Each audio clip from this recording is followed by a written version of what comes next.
Two leaders have gone back to the classroom today as week 4 of the election campaign draws to a close. Tony Abbott is promising $1 billion in education spending. Julia Gillard made her pitch to apprentices, offering money to encourage them to complete their training. But the policies didn't prevent skirmishing over economic management and questions about the planning behind Labour's big rail promise for Western Sydney. Hayden Cooper reports from Canberra. This is one way to move forward.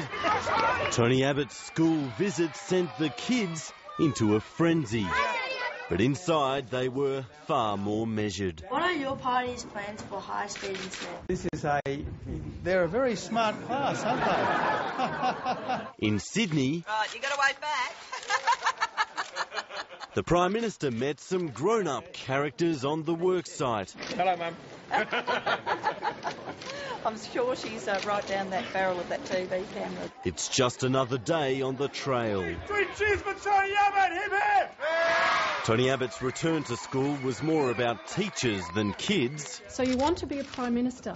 Oh, wow. He wants to pay the best educators bonuses of $6,000 a year. It is important that teachers get properly rewarded. The policy is worth $200 million. The bonuses will be decided by boards appointed by principals. He's also pledged 30 new technical colleges at a cost of more than $700 million. Mr Abbott today has announced a scheme which in no way overwhelms the cutbacks that he is making in this area. The Prime Minister has money for students. Apprentices in areas of skills shortages will get another $1,700 to spend as they wish. Of course, they can use this money to register the car, to buy new tools, to support them in their continued journey in study and in getting that all-important certificate. I just think that the Australian public are entitled to be deeply sceptical about any of their promises, given that they have comprehensively failed to deliver, given that they have demonstrated that they're the most incompetent government in living memory. Oh, bugger. Tony Abbott's trying to apply a pressure test to Julia Gillard's biggest spending policy, the Epping to Parramatta rail line in Sydney. I mean, this is school halls on rails. This is another example of an announcement from the government which is never going to be delivered.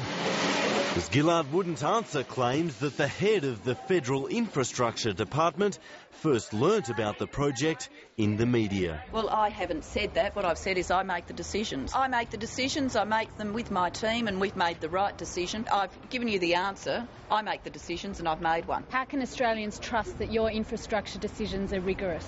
Ultimately, the responsibility for the decision lies with government, and we made it. At the end of week 4, Julia Gillard is growing in confidence, but both leaders go into the final week preparing for their biggest tests yet, and both parties expect it to go down to the wire.